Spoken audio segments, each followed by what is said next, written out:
La plaza de San Pedro. Aquí se reúnen cada noche miles de personas con lámparas encendidas para revivir juntos su fe. Una fe que comparten en todo el mundo más de 1 millardo de bautizados en el nombre de Jesucristo. Este es el inmenso caudal del pueblo católico, más del 17% de la población mundial.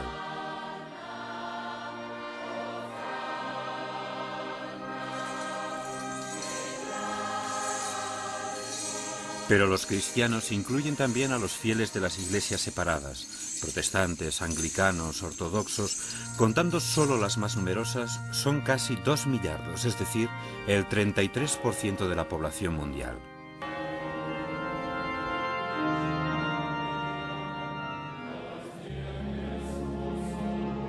Así pues, el número de católicos en el mundo es como un inmenso río que cada día recorre los senderos de la vida, caminos que conducen a Jesucristo, aquel que para los católicos ha dado y sigue dando palabras de verdad, amor, justicia y paz.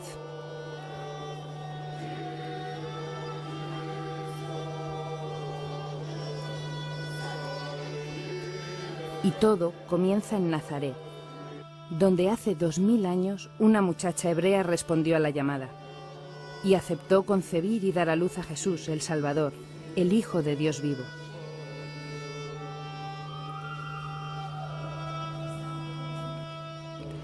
Por ello, para conocer la historia de este pueblo de bautizados en nombre de Jesús, que existe y crece aún tras 2000 años de historia, hay que empezar por el momento en que esta historia da su primer paso.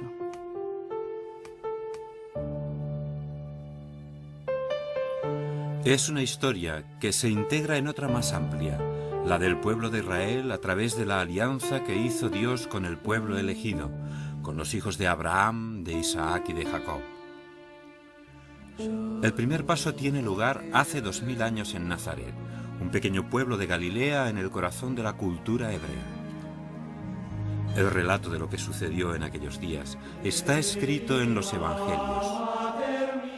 Los Evangelios son 4 y fueron escritos por San Mateo, San Marcos, San Lucas y San Juan. Esquemáticamente vamos a ver cuándo fueron escritos los 4 evangelios tras la muerte de Jesucristo. La redacción del Evangelio de San Mateo se puede fechar entre los años 42 y 50. El segundo evangelio, el de San Marcos, se puede datar antes del año 60. De unos años después se considera el tercer evangelio, el de San Lucas, autor también de los Hechos de los Apóstoles, cuya narración se termina en el año 62. Y el cuarto libro, el de San Juan, fue escrito algunas décadas más tarde. Efectivamente, son los 4 evangelios de San Marcos, San Mateo, San Lucas y San Juan los que la Iglesia ha reconocido desde siempre, desde el principio, como relatos auténticos de las palabras, de los hechos y los actos de Jesús. Quieren contarnos precisamente estos hechos, estas acciones, porque los cristianos desean tener un recuerdo preciso de lo que Jesús había dicho. Tenemos que recordar que Mateo, Marcos y Juan fueron discípulos de Jesús. Lo siguieron, vivieron con él, han visto sus hechos, sus acciones. San Lucas, por su parte, también es evangelista y ha escuchado de boca de la Madre, de la Virgen María, todo lo que le había acontecido, lo que le había pasado. Bien, pues los evangelios han sido escritos para todos. Han sido escritos para nosotros y para todos los hombres, para aquellos que creen y para aquellos que no creen. La historia de Jesús y todo lo que sucederá en los siglos siguientes comienza en un pueblecito de Galilea, Nazaret.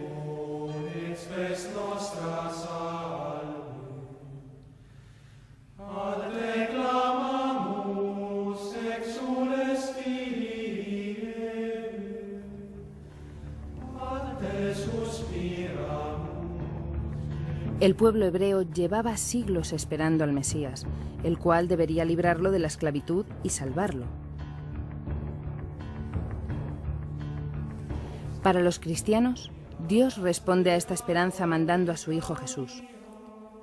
El 25 de marzo, todos los años, los católicos celebran la Anunciación, es decir, el recuerdo de la aparición del arcángel Gabriel ante la Virgen para anunciarle que habría de ser la madre de Jesús.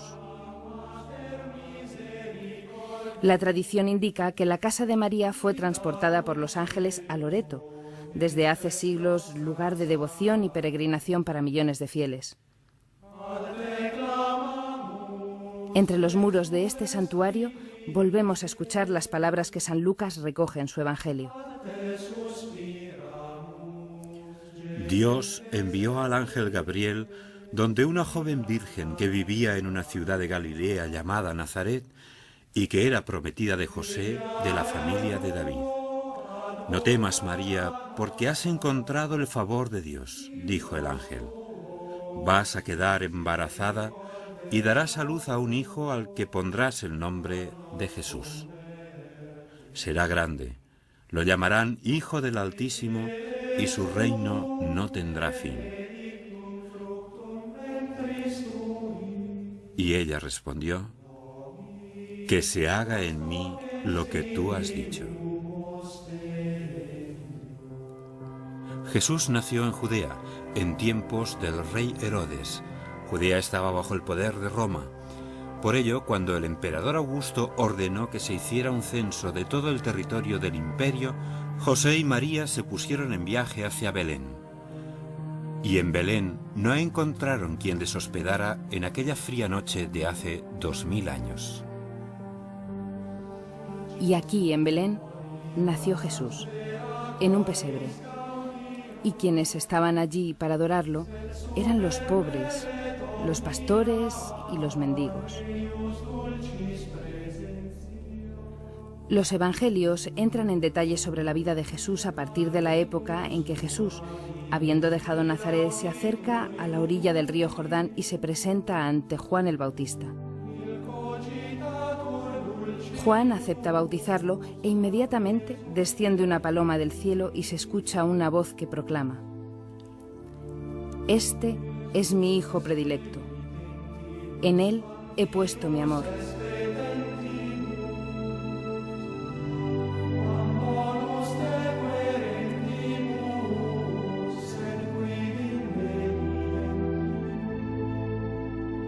Después del bautismo, Jesús empieza a recorrer los caminos de Palestina, Galilea, Samaria, Judea, y muchos comienzan ya a conocerle y a seguirle.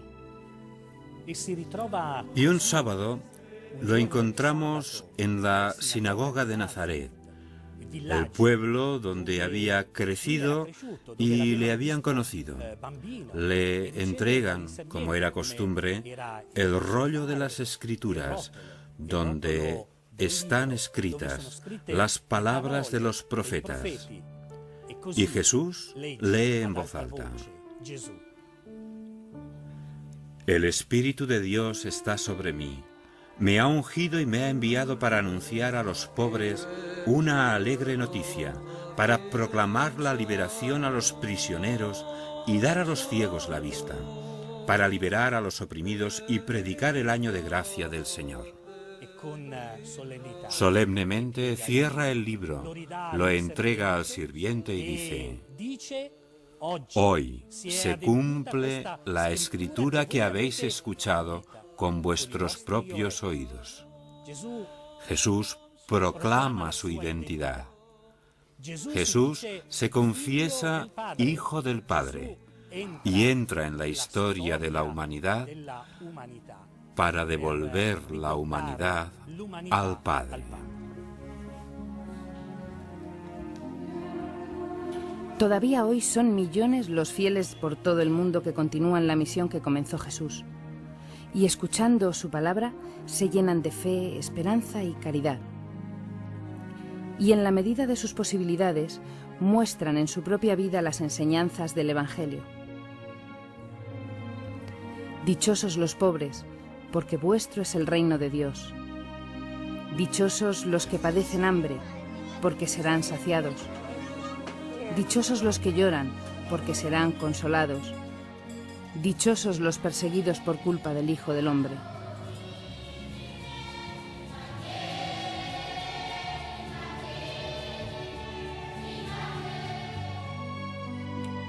Pero Jesús no se limita a anunciar que el reino de Dios está reservado a los pobres, a los olvidados, a los desheredados. Jesús elige a sus discípulos entre los que no tienen nada. 12 sencillos y pobres pescadores.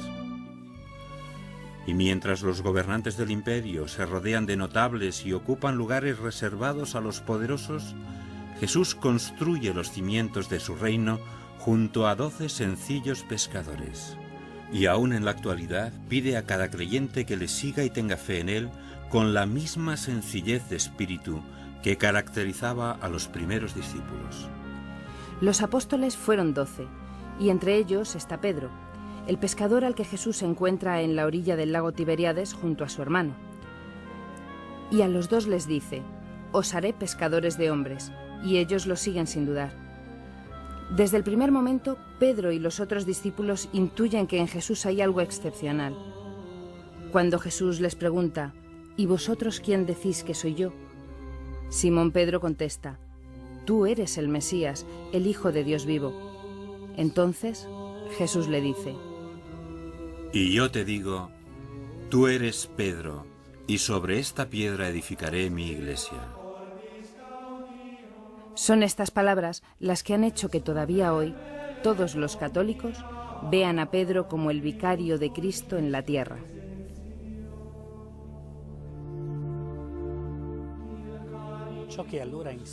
Lo que enseña Jesús es algo nuevo, absolutamente nuevo para aquella sociedad. Una sociedad regida por miles de leyes, miles de prescripciones, pero también mucha prevaricación. Jesús enseña que es el amor al prójimo, que nace del amor de Dios, el elemento para la nueva humanidad, para acercarse de una nueva manera a los demás, la más dolorosa, el perdón. Perdonar al otro que voluntariamente te ha hecho daño es la extraordinaria novedad que enseña Jesús. Aún hoy, las palabras de Jesús creo que son rompedoras, provocadoras. Las enseñanzas de Jesús podemos resumirlas en 7 breves frases que encontramos en el Evangelio. Leámoslas juntos. Se había dicho ojo por ojo y diente por diente, pero yo os digo que si alguien te golpea en la mejilla derecha, deberás ofrecer la otra.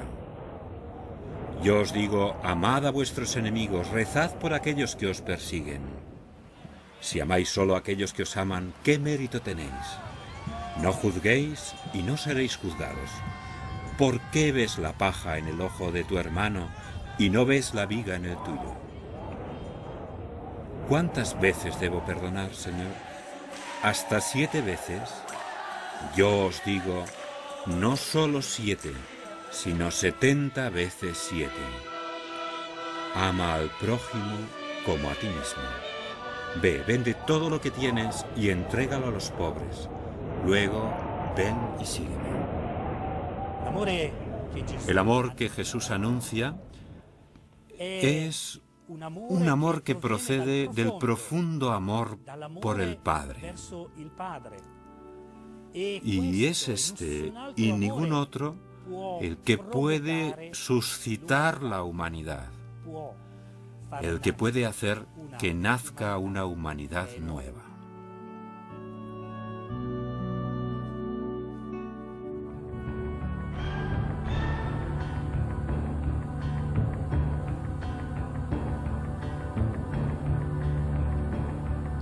Mientras todo esto sucede, Roma está en el máximo de su expansión. El imperio se extiende de norte a sur, un poder probado y funcionante que domina pueblos y territorios por medio de un control eficiente, cuando no brutal, que emana del emperador y desde sus palacios romanos se extiende por medio de procónsules, procuradores y prefectos a todas las provincias y estados vasallos. En este contexto, las palabras de Jesús, ama al prójimo como a ti mismo, representan un peligro para la maquinaria del poder. poder que basa en el dominio desde arriba su fuerza y razón de existir. Los poderosos, los que defienden el poder imperial, se convencen de que Jesús es un peligro, sobre todo para aquellos que se aprovechan del sistema imperial, sobre todo cuando aumenta el número de seguidores, y no aceptan que sea Jesús quien les juzgue. El escenario del Calvario de Jesús se está perfilando. Es el año 784 desde la fundación de Roma, 33º del nacimiento de Jesús. Si existe una ciudad, una tierra que simboliza la vocación y el destino de la humanidad, es Jerusalén. La tierra 3 veces santa por diferentes motivos para los hijos de Abraham, hebreos, cristianos y musulmanes. Aún más, comprender Jerusalén es poseer las claves para interpretar toda la historia de Dios entre los hombres. Cada uno de nosotros puede decir de ella, junto con el salmista, «He aquí a mi madre, en ti todos los hombres han nacido». Es más que un símbolo, señal de auténtica paz entre los pueblos, a pesar de que a lo largo de la historia y sobre todo en la actualidad nos muestra su rostro desfigurado por la violencia. Jerusalén es más que una ciudad, es más que una tierra santa, es la santidad de Dios. Es Jesucristo, el Hijo de Dios que con su cruz y su resurrección nos enseña que el amor es más fuerte que el odio, la vida más fuerte que la muerte. Miradle, seguidle. Con él todo se hace nuevo, como la primera mañana de la historia.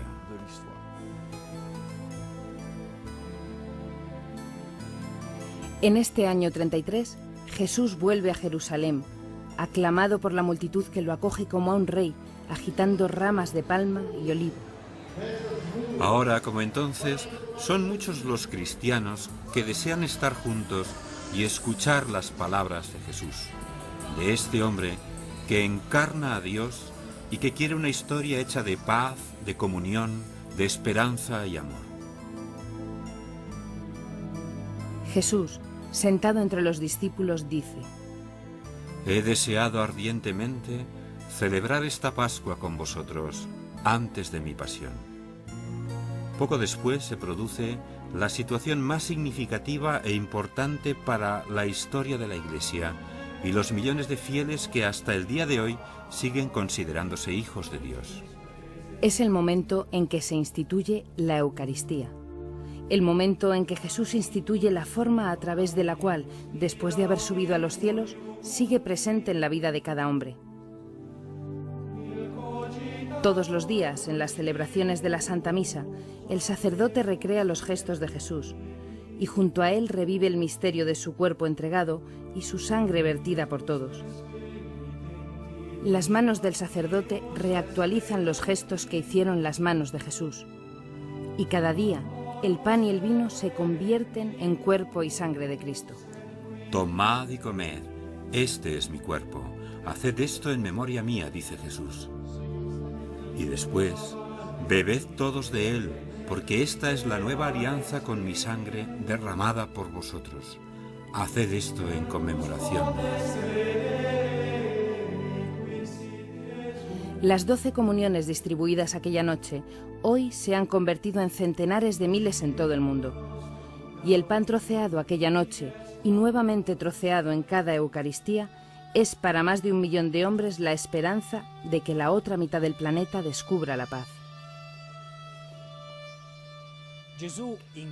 Probablemente, Jesús provoca miedo a los responsables, a los gobernantes, a todos los que detentan el poder. Es una situación típica. El amor que predica Jesús es un amor que da miedo y ellos solo tienen un objetivo: matarlo, hacerlo desaparecer. La historia de los 30 denarios la conocemos todos. Todos la tenemos presente. Por una bolsa con 30 monedas de plata es vendido el amor. Para los creyentes cristianos, la pasión de Jesucristo es historia verdadera, su historia, que es revivida por los católicos en las oraciones que se repiten en cada Vía Crucis. Recuerdo del sufrimiento y la entrega de una palabra que nos recuerda lo que dijo Jesús. Como yo os he amado, amaos los unos a los otros. En esto todos reconocerán que sois mis discípulos, si os amáis los unos a los otros. Si me amáis, observad mis mandamientos. El Espíritu Santo que os mandará el Padre os enseñará todo y os sugerirá todo lo que os he dicho. Si a mí me han perseguido, os perseguirán también a vosotros. De aquella sangre que Jesucristo vertió en la cruz, nacerá el gran pueblo de Dios. En este pueblo, los católicos ven y reconocen en el Papa a aquel que indica el camino hacia la cruz, señal de vida eterna de la que la Iglesia entera es el cuerpo. Jesús resucitado no tarda mucho en mostrarse a los suyos y se aparece en Emaús a sus discípulos. Los discípulos que habían estado con Jesús tras su resurrección, llenos de entusiasmo por haberse encontrado a Jesús todavía vivo, ¿qué final han tenido? ¿Qué camino tomaron? No podían hacer otra cosa que seguir el camino de la obediencia a las palabras del Maestro. Id por todo el mundo, predicad la buena nueva, bautizad a cada hombre que encontréis en vuestro camino, bautizadles en el nombre del Padre, del Hijo y del Espíritu Santo. Y así se dispersan los discípulos por todo el mundo. Podemos ver en un mapa el recorrido que hicieron los discípulos. Desde aquel día, el número de católicos ha aumentado constantemente. En la actualidad son casi 1 millardo en todo el mundo. 484 millones en toda América, 289 en Europa, más de 100 millones en África, más de 110 millones entre Asia y Oceanía.